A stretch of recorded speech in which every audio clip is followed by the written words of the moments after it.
আসসালামু আলাইকুম। আজকে আপনাদের জন্য মুরগির কোরমা নিয়ে এসেছি। একটি হাঁড়িতে সরিষার তেল দিয়ে তার মধ্যে পেঁয়াজ কাঁচামরিচ ভালো করে ভেজে নিতে হবে।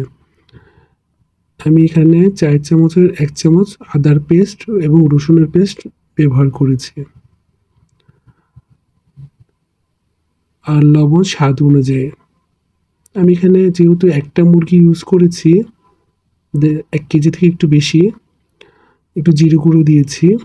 সেই আন্দাজ করে আমি মশলা দিচ্ছি। আপনারা যে যার মতো করে ইউজ করতে পারেন, সেটা আপনাদের ব্যক্তিগত ব্যাপার। এলাচ দিয়েছি ৪টি, দারচিনি দিয়েছি, তেজপাতা দিলাম। ভালো করে এবার মশলাটা এই তেলের মধ্যে ভালো করে বেশি কষিয়ে নিতে হবে।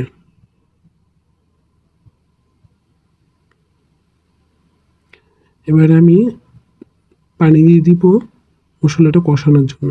মুরগির টুকরোগুলো ছেড়ে দিলাম মশলাতে।